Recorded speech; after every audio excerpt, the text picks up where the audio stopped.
Shema Yasha'Allah, Yahweh Eloheinu Yahweh Echad, Wa'ahabda at Yahweh Elohayaka, Bakal Lababka, Wabakal Napashka, Wabakal Ma'atka.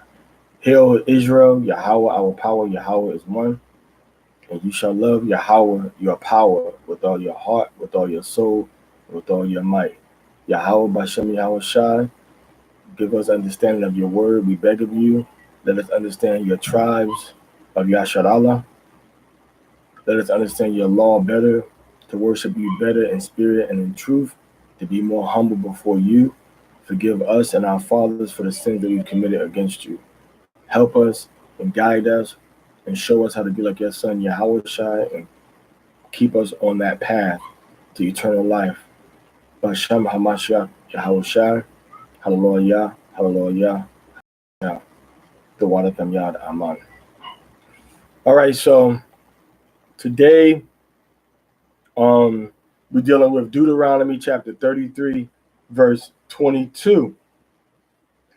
And it starts out by saying that Dan, and of Dan, he said, this is once again the breakdown of the tribes according to the chapter that we're reading in Deuteronomy chapter in Deuteronomy chapter 33. We're not doing a breakdown of the tribes right now on all the tribes per se, but rather just on information we see about the tribes in this particular chapter. If you're watching on YouTube, I'm sorry for the lighting. If you're watching on Facebook, I'm sorry for the lighting, but the video on YouTube is a lot worse than this one. All right. I gave my camera crew and my light crew the day off. So Deuteronomy chapter 33, verse 22 talks about the tribe of Dan. It says, and of Dan, he said, Dan is a lion's whelp. So Dan is going to be dwelling in the places where Dan was with Judah a lot. Okay. Dan was with Judah. And also Dan's going to be in the area where Gad is at a lot too. Because the lions, they group together. So Judah's a lion and Dan is a lion. All right. So Dan is a lion's whelp also mean that Dan is kind of getting his bearings in terms of his warriorship, in terms of his leadership. He's not as quite as the leader as he may want to be, but he has leadership qualities that once they get nourished will become fit to the nation. But this is a blessing for Dan to be that lion's whelp. So Dan still has that leadership spirit among the other tribes of Israel, which the tribe of Dan is going to be the indigenous peoples in the Eastern Caribbean, the Galibi, the Kalipuna, the Garinagu, the Garifuna, those types of indigenous peoples in the Americas and the Eastern Caribbean, as well as the Black and Red Caribs.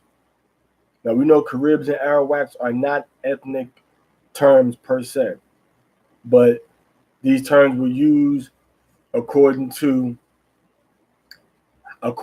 how the indigenous people reacted to the conquest of the European devils that were raping them, robbing them, murdering them, and stealing from them, things of that nature. It says, he shall leap from Bashan. So it says that Dan is going to leap from Bashan. Bashan is a Hebrew word that means fruitful. Okay. Marisa Martinez. Hola. It says that Bashan is where Dan is gonna leap from. Okay. So now when you look at Bashan in ancient Israel, Bashan was located right on like a river basin type of area from an offshoot of the Jordan River. okay, pretty much at the northernmost extremes of the country of Israel. Not exactly the northernmost extreme, but pretty up there. In the northern area of the country.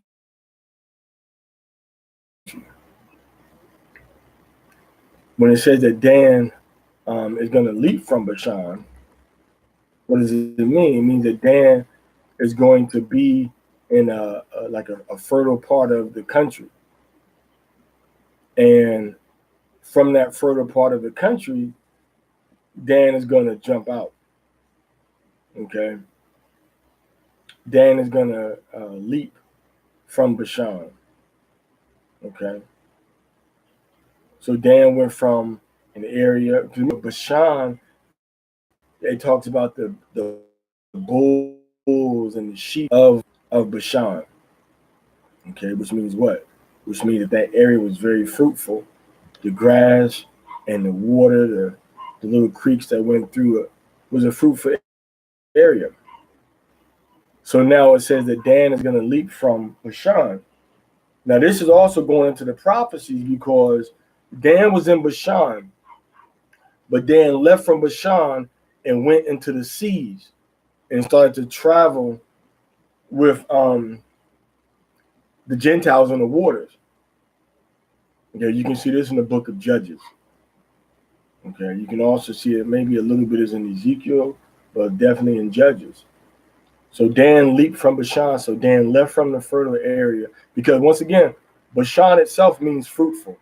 So Dan left from the fruitful area and went into the Mediterranean and started traveling on ships. The same way Dan left from South America and he came up to the fruitful delta. A delta is like a triangle shape where a river meets with a larger body of water, like an ocean or a gulf, and they call it a delta because it makes like a D kind of shape like that. That's why they call it a delta, because it makes that's the third letter of the Hebrew and the Greek alphabet is Dalath or delta. Okay, so Dan went from the fertile area of the Orinoco Delta region in Venezuela, and he jumped over into Trinidad. And then from Trinidad, he just kept going further north, all the way up into the Bahamas, or into the Bahamas. And he left little name places as he was traveling of the places, with Naphtali. So Dan is the indigenous Indians of the Eastern Caribbean, and also the Lucaya of the Bahama Islands. That's where Dan originally dwelt there, making like a snake shape from Bahamas all the way down over into the Virgin Islands, then over to Anguilla and all the islands in between, coming further into Trinidad. So now let's go to Naphtali now. And of Naphtali, he said, "O Naphtali, satisfied with favor." So Naphtali's land has highlands, lowlands, clean water when they want it, coming from the Antarctic region at the southern tip, and also the river, the land itself has so much river. That's why they named it Argentina. The land itself had so much silver. That's why they named Argentina, because Argent, Ag, is the symbol on the periodic table of elements for silver. So there's a lot of silver inside of Argentina, which Argentina and Chile make up the tribe of Naphtali. It said, and full with the blessing of Yahweh. All right. So the blessing of Yahweh is to inherit that land, inherit the territory. All right. The blessing and also to be able to stand firm as tribes. So you have the Mapuche, for example, in South America between Argentina and Chile. that stood firm as warriors against the Spanish when they tried to conquer them. Possess thou the south and the west. So Argentina and Chile both have year-round settlements in Antarctica, where they have a doctor and they have a primary education system for children. That's the only place you're going to see in Antarctica that has education systems for children. So it's a definite possession that they own. Everybody else is there as a military outpost, scientific research, and things of that nature. Okay? Down at the South Pole, Antarctica. So Chile and Argentina have possessions year-round in Antarctica. So that's how they possess the South. Now, when you go from Chile west, 3,000 miles west of Chile, approximately, you run into Rapa Nui, which they call Easter Island, which is the possession of Chile. So that's how they inhabit, they possess the South and the West. This is about the geographic boundaries of the tribe. Okay. Now you go into verse 24, and of Asher he said, "Let Asher be blessed with children." So Asher is Argentina, Venezuela. Asher is Venezuela, Colombia, Ecuador, Peru, Bolivia, Brazil, and also going into Suriname and going into Guyana, also called British Guyana, Suriname, also called Dutch Guyana, and then Guyana, also known as French Guyana. So those are parts of those last three. Has those three areas, the last three, the Surinames and the Guyanas, they have other tribes there besides the tribe of Asher. But it said, "Let Asher be blessed with children." So when you look at slavery, 5 million slaves came to South America, into Brazil alone. 500,000 slaves came into North America. You see, 500,000 during the course of slavery. So 10 times more came into South America. So South America has a higher population of children of Israel from slavery and from the indigenous people that were there also. All right. So it said, "Let Asher be blessed with children. Let him be acceptable to his brethren," because they don't speak the same. There's something about them that's going to be different than the other tribes. So Asher is kind of isolated because Asher speaks Portuguese. Asher doesn't speak Spanish for the most part. So there's a divide right there. Also, Asher has so many different colors and complexions and characteristics as a indigenous and so-called Negro black people, which are still the tribe of Asher, that they're saying let each part of that tribe be acceptable to the other members of that tribe, as well as to the other people outside of the land of Brazil. All right. Also, once again, Asher has a large population in Venezuela and in Chile, in Venezuela, excuse me, and in Colombia, of black people who are the same tribe as the indigenous people, but there's a strong friction between them, but they do get along and dwell together for the most part. So that's when it says, "Let him be acceptable to his children, and let him dip his foot in oil." The largest oil reserves in the world are found in places like Venezuela, where they have the largest oil reserves, confirmed oil reserves in the world. So Asher dips his foot in oil. And all the other countries in South America have oil production also. They have large amounts of oil in these countries. So that's how it's showing that he dips his foot in oil. It says, "Thy shoes shall be iron and brass." So that's a clue for Brazil, because the way that we say iron in Hebrew is Barzal, Barzal. In Brazil is Braz or Sil. So the consonants are B, R, S or Z, and L. Barzal, Brazil. and that's the same way you say iron in Hebrew. Also, Brazil has the world's largest deposits of iron ore, and in other South American countries have high quantities also. So that's showing how Brazil and South America is iron, is oriented in iron. Okay, and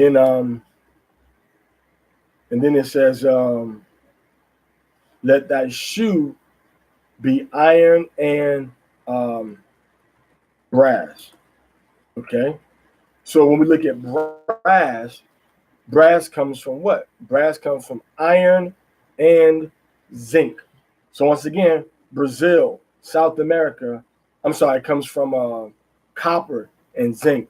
Brazil, once again, has some of the largest copper deposits in the world.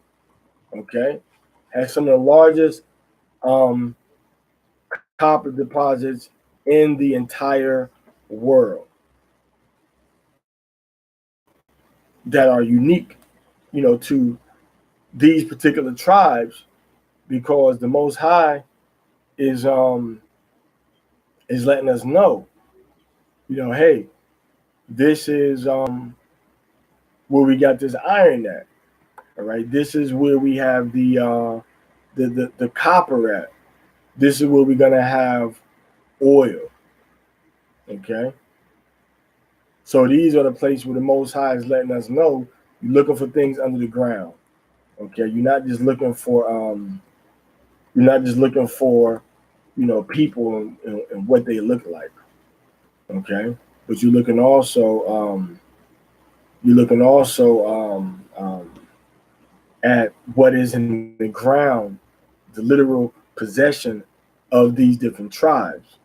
Okay, so his shoe shall be iron, and thy days shall, and as thy days, so shall thy strength be. Meaning what?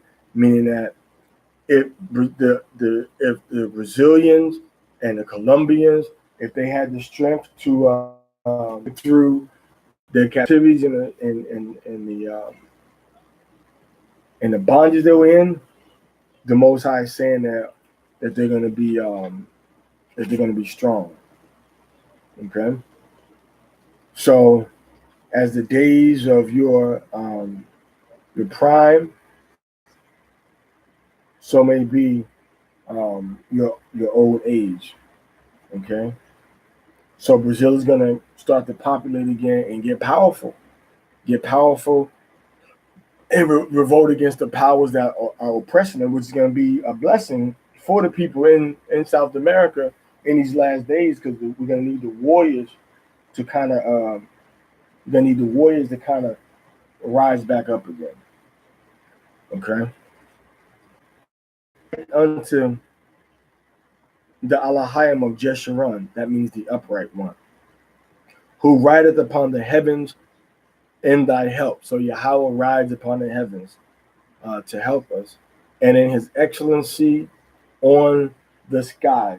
So Yahweh is above everything in the skies and the heavens, with ways and making the means to help and direct the children of Yasharallah, including the children of Asher that we just read about in these last days.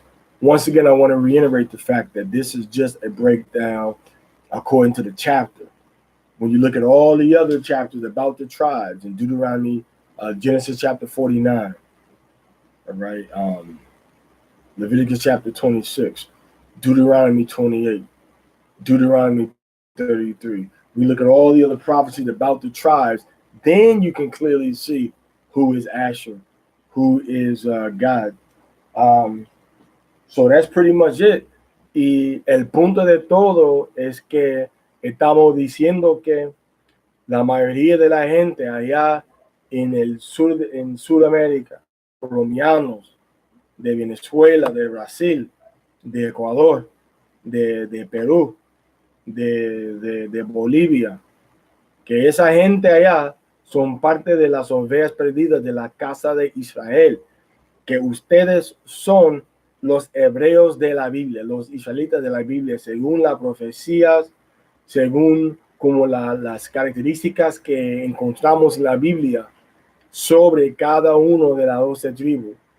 Pero si no estudiamos las características de la tribu, no podemos ver que nosotros cumplimos la profecía de los israelitas, la profecía de los hebreos.